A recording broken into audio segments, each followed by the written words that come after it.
बिस्मिल्लाहिर्रहमानिर्रहीम। अस्सलाम वालेकुम व्यूअर्स, कैसे हैं आप सब लोग। आज मैं बना रही हूँ एक बहुत ही ज़बरदस्त सी चटनी जो बहुत इजी है, बहुत कम चीज़ों से रेडी हो जाती है, लेकिन ये इतनी फ़ायदे वाली चटनी है कि आप इसको बना के घर में रखें तो आप इसको दाल चावल के साथ खा सकते हैं, तो रोटी के साथ, पराठे के साथ खा सकते हैं, आप इसको बिरयानी के साथ खा सकते हैं, एज अ सैलेड भी ये यूज़ हो सकती है और सालसा के तौर पे यूज़ हो सकती है। और चटनी तो ये है ही।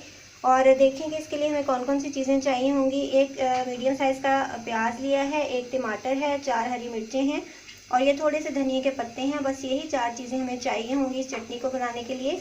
और ये हैंड चॉपर है, मैं इसके अंदर बनाऊंगी। आप चाहें तो आप कूंडी डंडे में भी इसको कूट सकते हैं, उससे बहुत ज़्यादा अच्छा टेस्ट आता है, लेकिन वो थोड़ा सा लंबा प्रोसेस होता है, इसलिए मैं वो यूज़ नहीं करी। अगर आप इलेक्ट्रिक जो होता है मिल्क शेक वाला जग, उसमें आप बनाएंगे तो ये बहुत ज़्यादा बारीक हो जाती है, बहुत पानी छोड़ देती है, तो इसका टेस्ट इतना अच्छा नहीं आता। तो इसलिए मैं इसको इसके अंदर ही बनाऊंगी, ताकि ये थोड़ी थोड़ी मोटी मोटी होती है तो बहुत अच्छा टेस्ट आता है।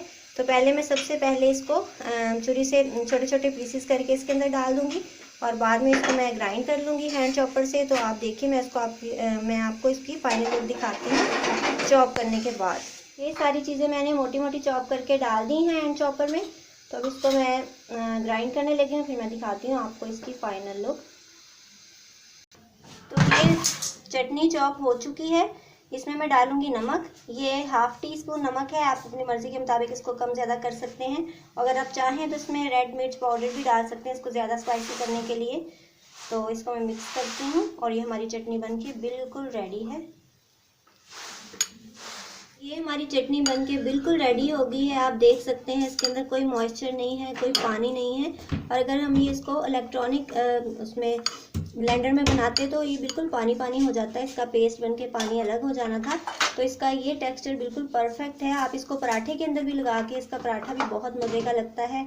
आप इसको एज अ सालसा यूज़ कर सकते हैं, as a kachumber salad use कर सकते हैं, इसको हर एक तरह से आप यूज़ कर सकते हैं। रोटी के साथ, चावलों के साथ, पराठे के साथ ये बहुत अच्छी लगती है। और अगर आपका सालन ज़्यादा स्पाइसी नहीं है तो ये उसको भी कंपनसेट कर देती है, बहुत अच्छा इसका टेस्ट होता है। तो उम्मीद है आपको आज की रेसिपी अच्छी लगी होगी। तो मिलेंगे इंशाल्लाह नेक्स्ट वीडियो में, तब तक टेक केयर, गुड बाय, अल्लाह हाफिज़।